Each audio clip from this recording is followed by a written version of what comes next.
Efésios capítulo 6, verso 10 a 12, que nós lemos,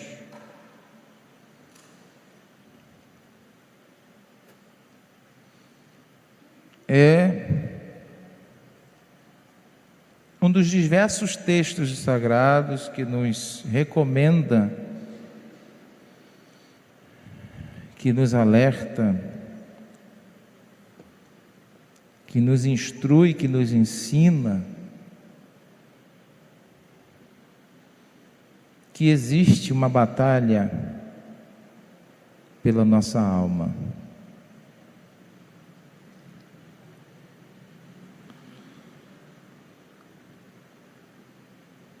Nós já entramos num período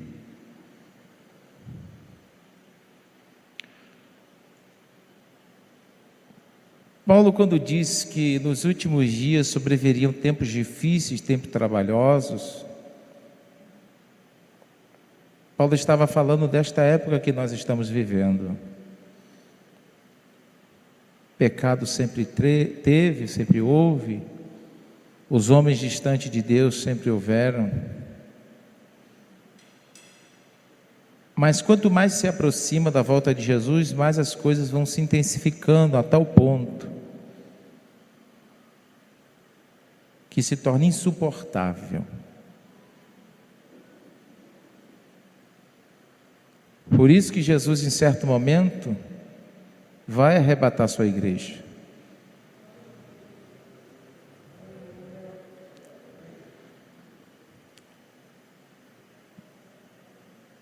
Paulo assevera que a situação da igreja desses últimos dias seria terrível. Nós sabemos que a Bíblia, quando ela fala de certos assuntos, ela traz o assunto de várias formas, às vezes de forma literal, às vezes de forma figurada, alegórica. Às vezes o texto sagrado, ela se cumpre mais de uma vez de formas diferentes. Quando o Senhor revela para João e manda ele escrever as 7 igrejas da Ásia, a gente sabe que são 7 igrejas literalmente, mas também fala de 7 tipos de igreja, e também fala de 7 épocas que a igreja irá passar, já passando. E pelo que nós temos visto nos últimos dias, entramos no período da igreja de Laodiceia.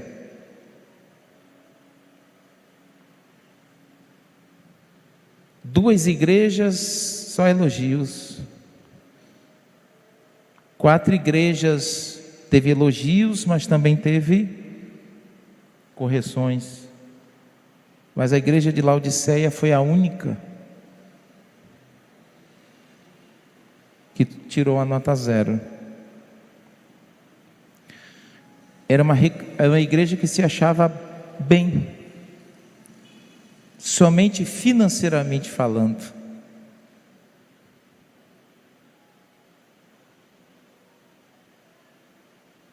E esse texto que Paulo traz, ele fala para que nós venhamos ter o cuidado de se revestir de Deus, de se encher de Deus. Quando Jesus fala da sua volta, ele falou diversas vezes, diversas formas, através de parábolas. Falou de um casamento, falou de um senhor que saiu para uma viagem, falou de um pai de família, falou de um dono de uma vinha, e falou que viria de surpresa.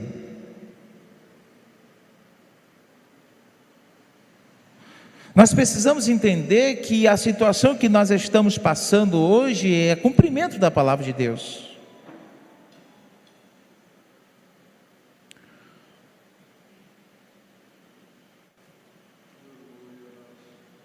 e que o adversário das nossas almas está lutando, e ele está lutando ferozmente para que muitos venham desistir do céu, porque ele sabe que a hora está chegando.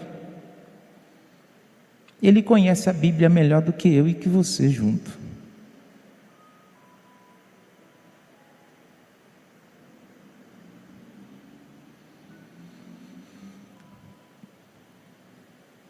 No texto, Paulo diz o seguinte: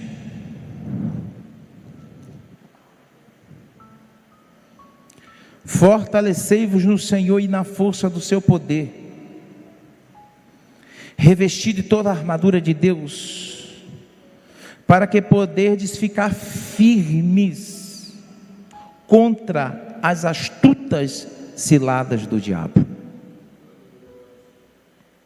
Quando a Bíblia fala das astutas ciladas do diabo, a Bíblia está dizendo que Satanás, ele não tem regras para atacar.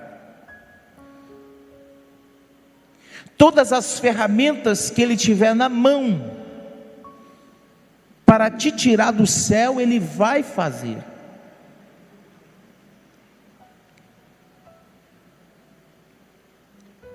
Nós precisamos entender que o adversário das nossas almas, a Bíblia fala em outro texto, que o nosso adversário anda em derredor, bramando como leão, procurando a quem tragar. Ele não dorme, ele não descansa.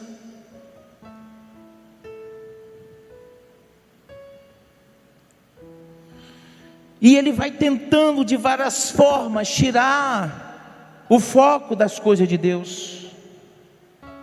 Ele vai tentando de várias formas tirar o desejo de servir ao Senhor. Ele tenta de uma forma, não deu certo, ele espera. Ele tenta de outra forma, não deu certo, ele espera. Ele tenta de outra forma, ele vai tentando, até ele encontrar uma brecha. Quando o adversário não ataca diretamente, ele começa a usar terceiros. Quando uma área da sua vida ele sabe que não pode agir ali, ele começa a trabalhar de outras formas. Ele começa a fazer com que se tire a tua atenção das coisas de Deus. Eu estava lendo ontem, até na igreja, na congregação, eu falei, deixando todo o embaraço e o pecado. Aí eu peguei, o que é embaraço? É tudo aquilo que me tira a visão daquilo que Deus tem para mim. A palavra embaraço você pode também entender como embaçado, algo que impede a tua visão, algo que te impede de você chegar em algum lugar.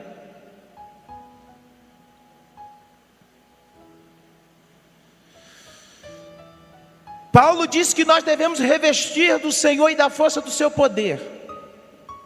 Como é que eu me revisto do Senhor e da força do seu poder? Quais são as ferramentas que Deus me deu? Quais são as ferramentas que a sua palavra ensina, para que eu possa estar revestido do poder de Deus, da graça do Senhor na minha vida, ser cheio do Espírito Santo? A primeira coisa é oração.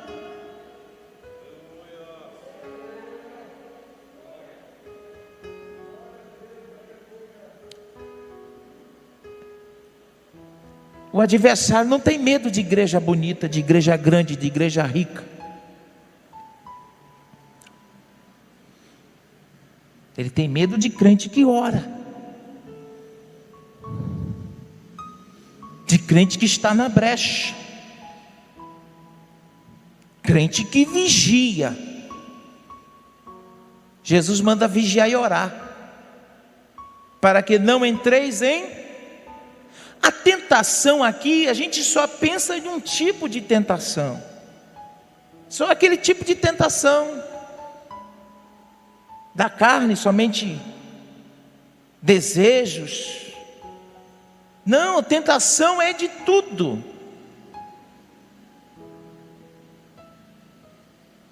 Tudo aquilo que tira o foco de Deus, tudo aquilo que tira o foco do céu é tentação.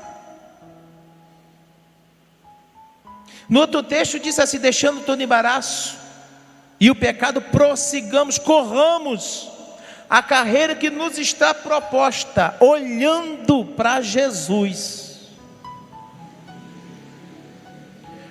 Quando o adversário cria as distrações, ele quer que você tire o foco, os olhos de Jesus. Quando a gente tira os olhos de Jesus, a gente começa a ver os defeitos,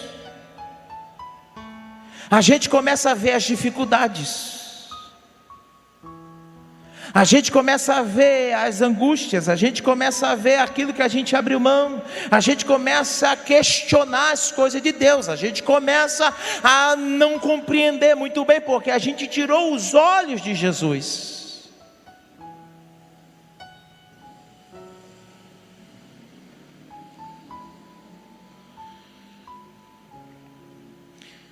Essa pandemia que acontece aí é um teste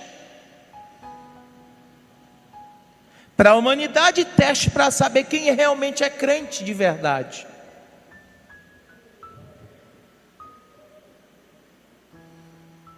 Conheço muita gente que parou de caminhar.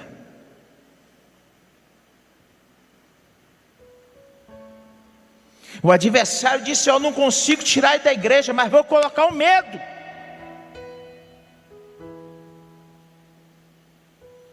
Vou trabalhar na mente dele e na mente dela para ele não ir para a igreja de forma nenhuma.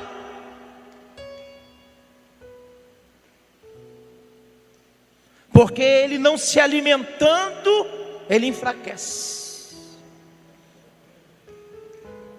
Aleluia. Ele não comendo da palavra: ah não, eu venho na internet, não vem com essa para cima de mim não. Ah, eu oro em casa, não é a mesma coisa. Aqui você tem menos distrações, porque aqui pelo menos você ainda consegue estar focado em ouvir a palavra de Deus. Mas em casa, o telefone toca, fulano te chama, não sei o que lá, e vai passando, e o meu tempo vai se esgotando, e as minhas 24 horas eu não tenho tempo para Jesus.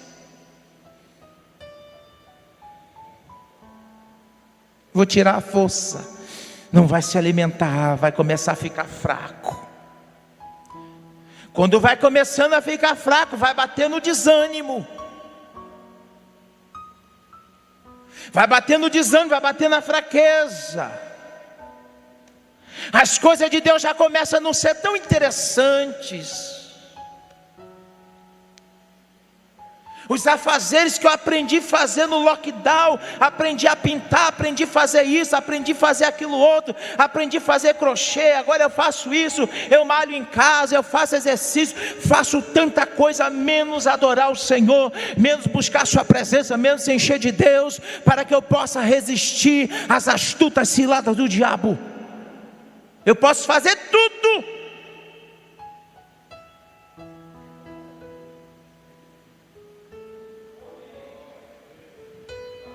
mas eu não tenho tempo para Deus.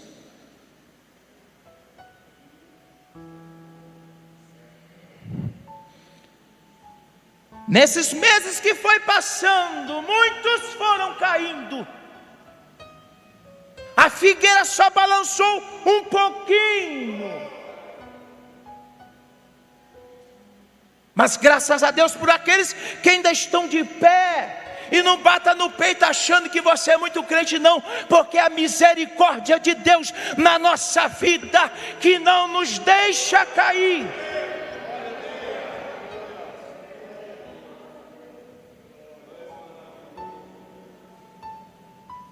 Na Europa já começou, segunda onda, diz que agora é pior, uma cepa nova, mais difícil. Eu disse: ah, Jesus.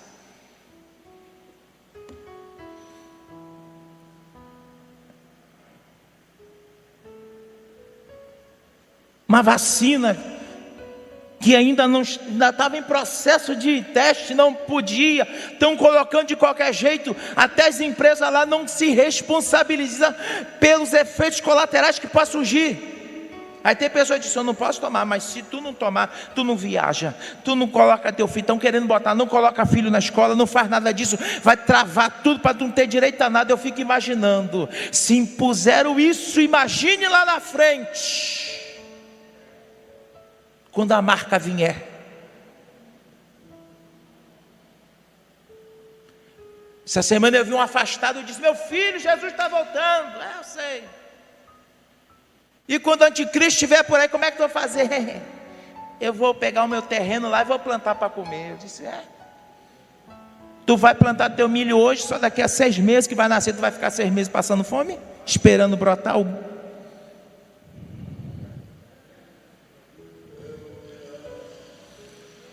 Jesus manda revestir do Senhor e da força do seu poder, para que possais estar firme. O adversário, ele usa o que ele tiver na mão.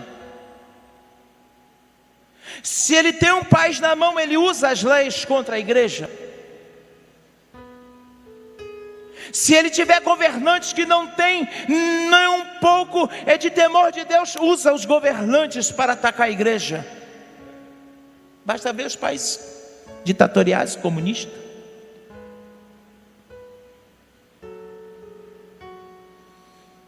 Eu estava lendo, estava conversando mais cedo com o menino, está lá em 2 Tessalonicenses, que fala sobre o aparecimento do anticristo. E ele estava dizendo, existe algo que o detém até que o seu momento ele seja revelado. Eu estava dizendo, sabe o que é o que detém? Alguém disse a igreja, não, a igreja é o outro versículo depois. Existe algo que um impede até que do meio seja tirado, essa é a igreja. Mas o que é que o detém? São as leis. Aos poucos o adversário vai trabalhando lá no país agora, esses dias liberaram agora aborto. Qualquer pessoa pode tirar o filho a hora que quiser, sem dar satisfação de nós a ninguém. O pessoal até bolasse adoradores de Moloque. Tentaram impor lei aqui para amordaçar a igreja, para tirar a autoridade da igreja, para colocar a igreja no estreito, para pastores serem presos, se desobedecessem lei tal, lei assim, lei acolá, e a gente, graças a Deus, conseguimos vencer. Mas sabe o que é isso? Que ainda tem alguém aqui, algo que ainda o detém. A igreja ainda está lutando, a igreja que persevera em oração, mas a gente precisa se revestir do Senhor e da força do seu poder, para que a gente possa suportar. Sabe por quê? A Bíblia diz que o adversário vem com grande fúria, porque ele sabe que o seu tempo é pouco.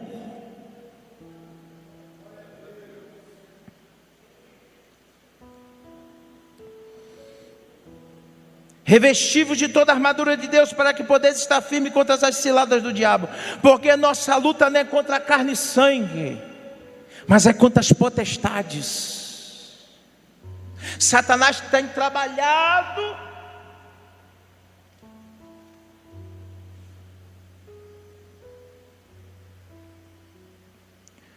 Paulo diz, o espírito do anticristo já opera, o mistério da iniquidade já opera. A Bíblia diz que o mundo jaz no maligno. Nós, como igreja de Cristo, precisamos entender, o mundo não tem nada que presta para a igreja. Se você soubesse quantas empresas são envolvidas com satanismo, quantas empresas são envolvidas com o que não presta, as mensagens que eles colocam, às vezes bem escondida, bem lá dentro, somente o teu subconsciente consegue captar, e às vezes a gente absorve o que não presta, a gente não está se fortalecendo no Senhor, a gente não está buscando a presença de Deus, a gente não está se amparando na palavra do Senhor, que é fonte de vida, é a verdade. Somente esta palavra, ela tem poder de transformar. Mas o que tem acontecido? Começamos a dar ouvido às coisas que o mundo fala. É porque o professor fulano de tal disse assim, é porque o teólogo fulano de tal fala desse jeito. Paulo disse assim, se descer um anjo do céu e vos pregar um outro evangelho que não seja esse, que seja considerado anátema. A mentira. Não sei se alguns já têm visto, mas vai aparecer. Tenha certeza que vai se mostrar de uma forma. A Bíblia diz que o adversário vai se manifestar de uma forma tão terrível que vai, se possível, enganaria até os escolhidos. Sabe o que é? Ele pode até parecer um anjo de luz. A Bíblia diz que lá no livro de Apocalipse vai fazer descer fogo do céu e vai fazer com que todos creiam na besta. Aí eu estava vendo um pastor que falou assim: vem cá, se Satanás conseguiu enganar até essa parte dos anjos que estavam diante de Deus adorando, conseguiu ser enganado por ele, imagine a raça humana, imagine o crente que não lê Bíblia. Lá no livro de Daniel diz: és mais sábio do que Daniel. Então ele é muito sagaz. Não brinquemos com a nossa salvação. Às vezes a gente acha que o adversário só quer tirar a gente da igreja e colocar a gente lá no mundo. Não, muitas vezes ele quer fazer a gente se desviar, ficar afastado de Deus dentro da igreja, vindo para o culto.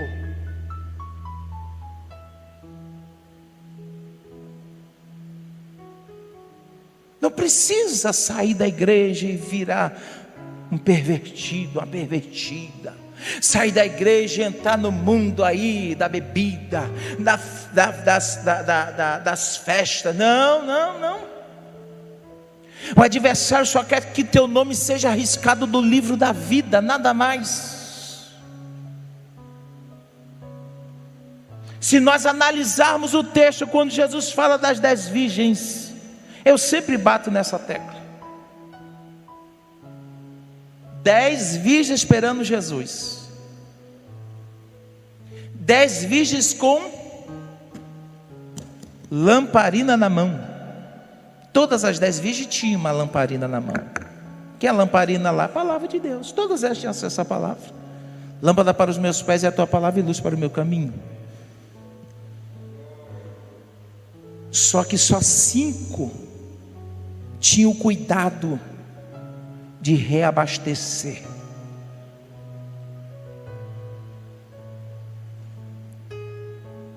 Eu estou cheio hoje de Deus, mas eu tenho que ter cuidado, porque amanhã a situação da vida, os apertos, as investidas do adversário pode tentar minar minha força, mas eu preciso voltar e me reabastecer. Por isso o crente tem que vir para a casa do Senhor. É igual carro, o carro pode ser o carro mais potente, você pode encher o tanque até o gargalo, você vai usar o carro, a gasolina vai acabar, mas cedo ou mais tarde você tem que voltar para o posto. Se você não voltar para o posto, tu não chega em casa.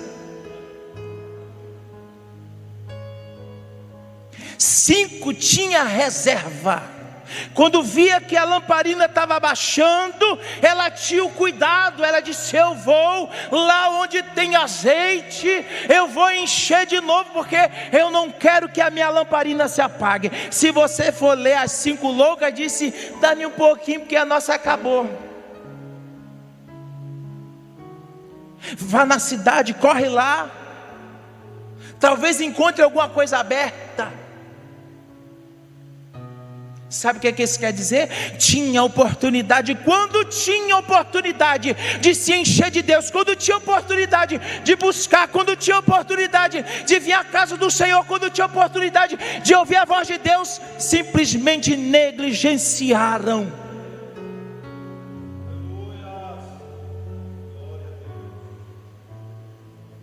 Lá na congregação sempre falo, está lendo de prova. Eu sempre dou exemplo do urso. O urso no verão ele come bastante salmão, porque ele precisa estar bem gordo, ele precisa ter uma camada de gordura muito grande, porque quando o inverno chega, se ele não tiver se alimentado o suficiente, no período que ele fica hibernando, ele morre. Ele vai consumir o que ele tem de reserva. E aí está o segredo, a reserva. O crente tem que ter reserva, porque ele não sabe o dia de amanhã. Praticamente a gente foi quantos dias sem culto? Tendo só uma pessoa aqui, um mês foi? 40 dias? O estrago que foi. Irmãos, a gente já pode voltar. A barreira ali sanitária já acabou. Já acabou aquele negócio, o culto ser 8 horas, pode ser até 9, embora, irmão, para a igreja, embora. E 3 crentes na igreja, 4 crentes na igreja, 10 crentes na igreja. Levou 6 meses para voltar quase ao normal. Mas todo mundo indo para banco, todo mundo indo para mercado, todo mundo indo para feira, todo mundo fazendo tudo. Mas vir para a casa de Deus era um peso.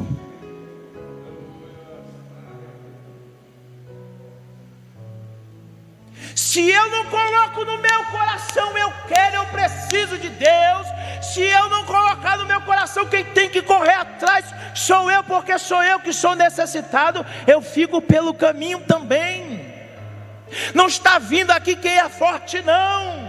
Está vindo aqui quem reconhece que é fraco, está reconhecendo que precisa de Deus, está reconhecendo que precisa de Jesus, porque Jesus está às portas, e se eu estiver vazio espiritualmente, eu não subo.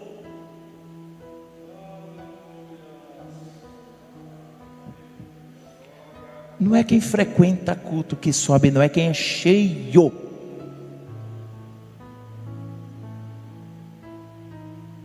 Se eu vivo uma vida cristã medíocre, uma vida cristã de aparência, uma vida cristã que eu vou somente aos domingos, durante a semana eu tenho até tempo, às vezes não dá, não quero, estou cansado.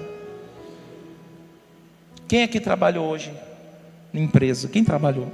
Quem trabalhou em alguma empresa? Chegou cansado? Mas amanhã tu vai pensar assim: amanhã eu não vou não, amanhã eu vou ficar para descansar mais um pouquinho, quarta-feira eu vou. É assim que funciona? É assim, Pedro, que funciona? É assim que funciona? Se não for, o que acontece? Aí você vai porque tu precisa.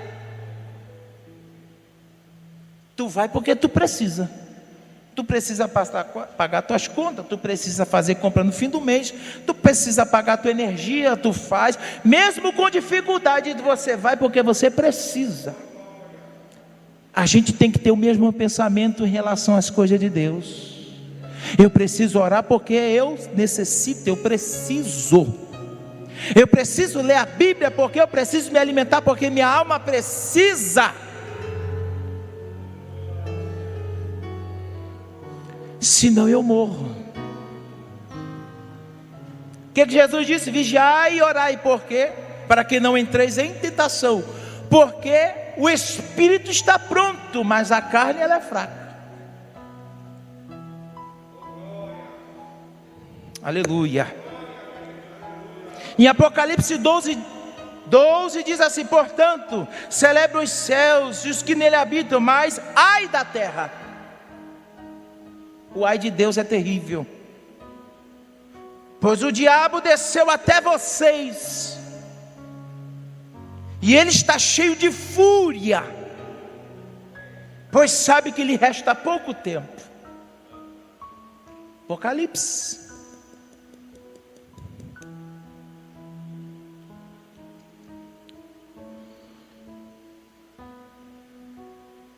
Quando Jesus fala das astutas ciladas do diabo, aí eu lembro do texto. Jesus disse que o ladrão vem senão para matar, roubar e destruir. Aí Jesus diz: mas eu vim para que tenham vida, e vida em abundância.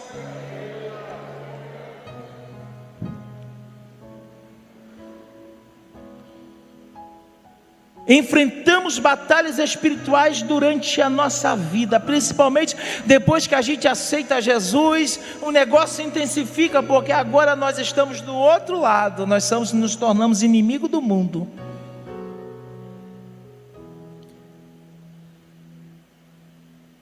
Infelizmente muitos querem ser amigo do mundo para não ter luta.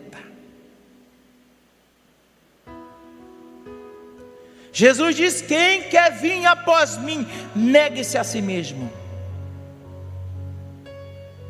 Negar a si mesmo é abrir mão de tudo, virar as costas para o mundo. Tudo que eu gostava, tudo que eu gosto, tudo que eu desejo. Negue-se a si mesmo, tome a sua cruz e me siga. Jesus não mandou cortar a cruz nem largar a cruz pelo canto. Jesus mandou tomar a sua cruz e seguir a Ele. Lá na frente, a sua cruz vai ser trocada por uma coroa de vida. Interessante, 1 Pedro 5, eu já estou encerrando, 8 e 9, diz assim: sede sóbrio, vigiai. Ó, sempre mandando vigiar. O diabo, vosso adversário, anda de redor, bramando como leão a quem tragar. Interessante, mandou eu ser sóbrio. O que é uma pessoa sóbria? Uma pessoa que não está embriagada com alguma coisa.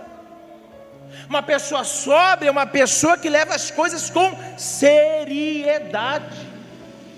Fulano é uma pessoa muito sóbria, uma pessoa muito inteirada, uma pessoa que você vê que ele é uma pessoa séria no assunto, ele trata tudo com o devido lugar, o devido respeito, ele não leva aquelas coisas na brincadeira, ele leva a sério, então ele é uma pessoa séria, é uma pessoa sóbria, ele tem entendimento.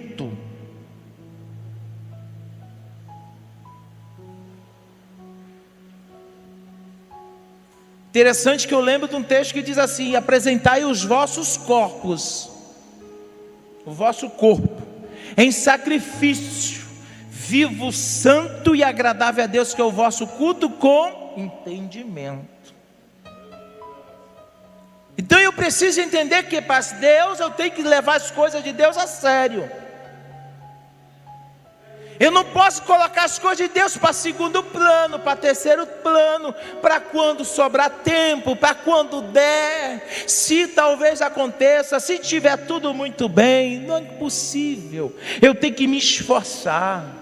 Porfiai, pois, por entrar pela porta estreita, e estreito é o caminho que conduz à salvação, e são poucos, a Bíblia aqui diz, são poucos que entram por ele. Eu falei: Jesus, tem misericórdia de mim.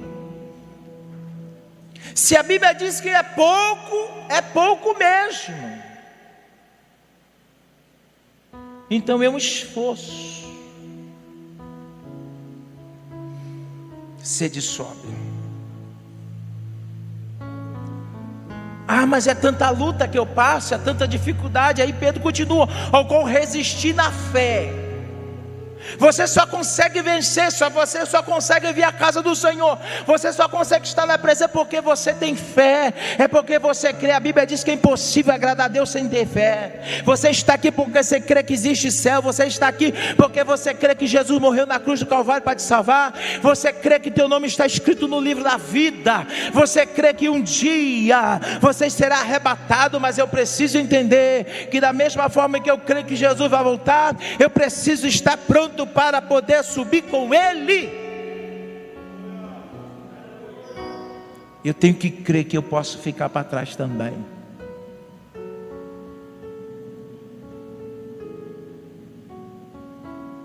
Ao que resistir na fé, sabendo que as mesmas aflições cumprem entre vossos irmãos no mundo. Ah, minha luta é tão grande. Tem gente que já passou coisa pior do que você.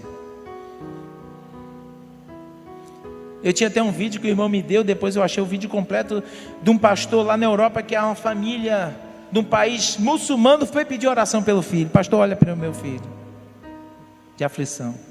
Diz: o que foi que aconteceu? Meu filho está preso. Alguém pode pensar: deve ter feito alguma coisa errada. Não. Meu filho foi preso porque ele pregou o evangelho e ganhou um rapaz para Jesus. Mas ele está bem. O rapaz que aceitou Jesus foi morto no dia seguinte no paredão de fuzilamento, porque nas leis islâmicas lá, quem sai do islamismo e se converte a outra religião é considerado blasfêmia, passivo de pena de morte. Para ele ainda não conseguiram, porque não tem pena para ele. Mas ore por ele, para Jesus dar graça. Por quê? Porque estão fazendo de tudo para ele desistir de Jesus. Aí ele pergunta, aí o pastor até brinca, disse: é para mim passar minha vergonha. Eu pergunto: e o que é que eles fazem com ele? Ele disse: todo dia enfia alfinete debaixo das unhas do meu filho. E aí, não resolveu não, porque ele já ganhou 100 e tantas pessoas dentro da prisão para Jesus. Aí eu falo, a gente vive num país abençoado, e às vezes a gente não valoriza, portas abertas. Aí eu fico pensando, Jesus, uma pandemia fez crente ficar morrendo de medo de morrer. Eu sempre falo, crente que tem medo de morrer porque não tem certeza de salvação.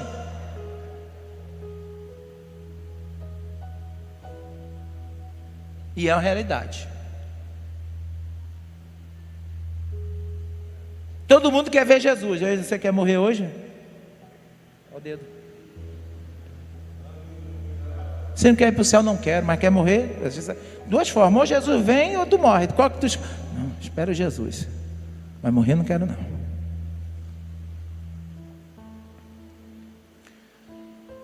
Então, irmãos, nós precisamos estar firmes. Sabe por que eu estou dizendo isso? Porque a gente não sabe o dia de amanhã. A gente vive num país livre, num país que é um país pacífico, um país que não tem guerra. Você sabe até quando?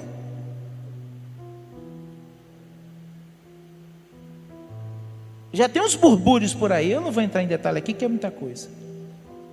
Eu fui militar um bom tempo e eu sei de muita coisa. E hoje eu estou vendo que a gente falava, 20 anos atrás já se falava, hoje a gente está vendo.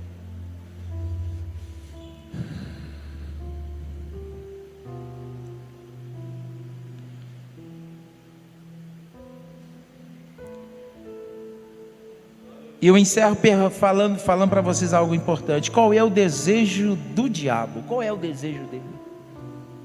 Destruir a obra de Deus na terra. A vontade dele é destruir. Destruir a igreja, destruir a família. Destruir teus sonhos. Destruir tua comunhão. Destruir teu prazer de servir a Jesus, minar tuas forças, tirar tua paz, tirar tua alegria.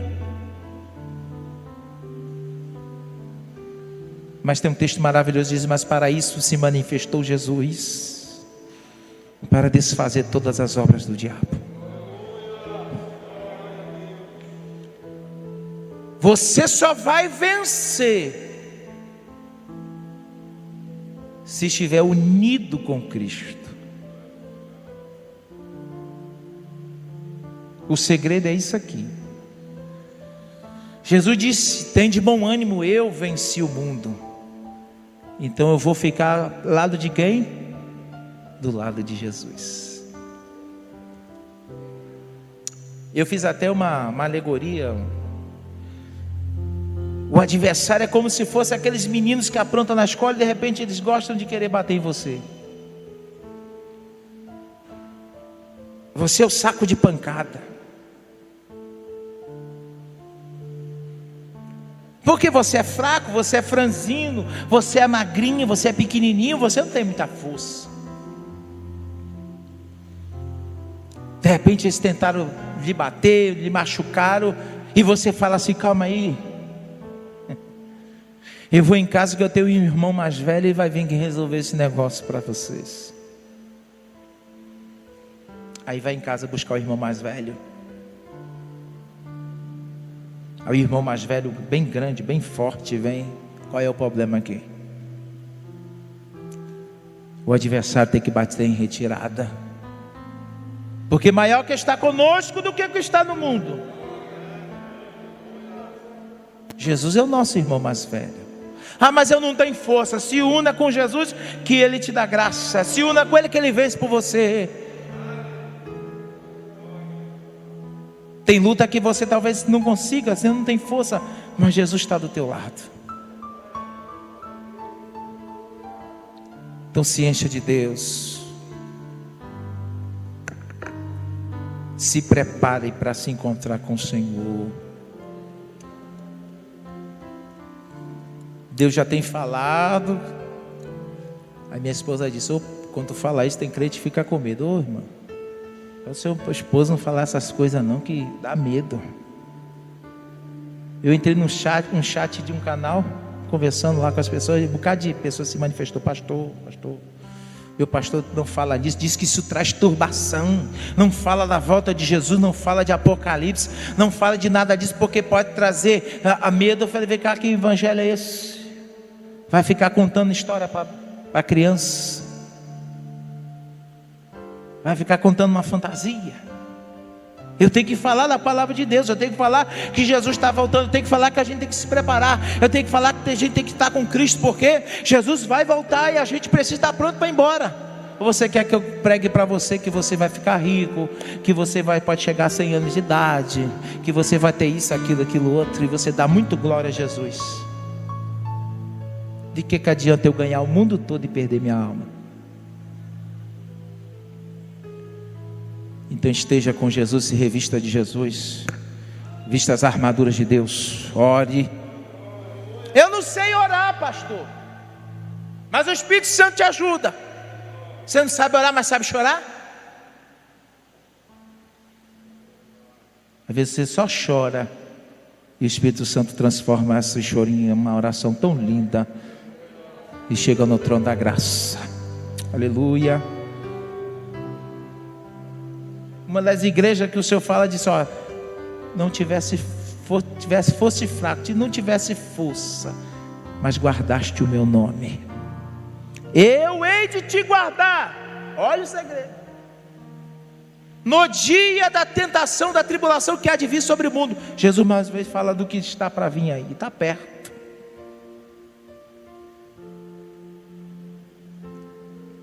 Então oremos mais.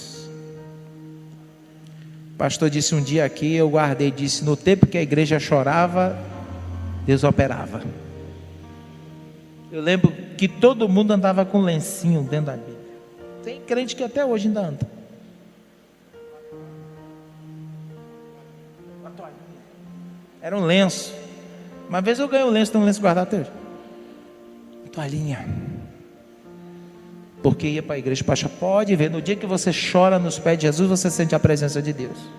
A Bíblia diz que um coração quebrantado move a mão de Deus. Um coração quebrantado, o Senhor não resiste. Ele visita, chama a atenção do Deus Todo-Poderoso. Ele fala, Ele cuida, porque Ele é Pai. E qual é o pai que quer ver seu filho chorando? Vai ignorar um filho que está chorando? Ele vai se aproximar para ver o que é que meu filho está precisando, o que é que minha filha está precisando, o que é que você quer que eu te faça. Voltemos a chorar.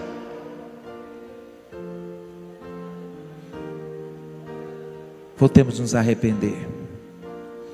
Que o Senhor abençoe cada um de nós nessa noite. Amém? Tenha cuidado, vigiai e orai. Vigie. Vigie.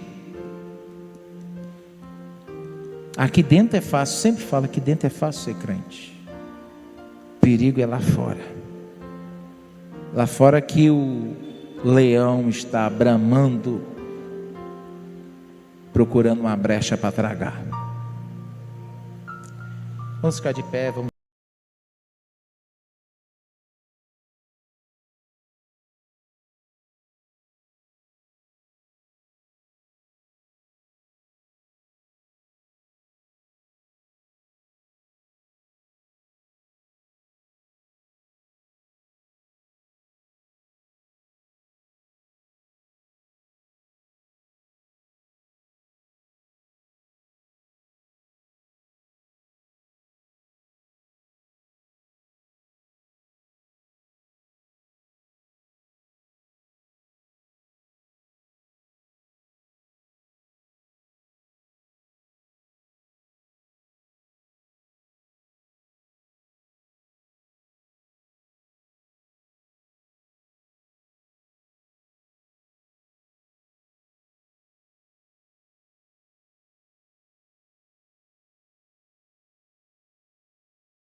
Graça e paz da parte do Senhor Jesus Cristo, a todos os nossos amigos e irmãos que nos assistem nesta noite, nesta mensagem que certamente tocará o seu coração, e convidamos a todos que venham nesse momento meditar conosco na palavra de Deus.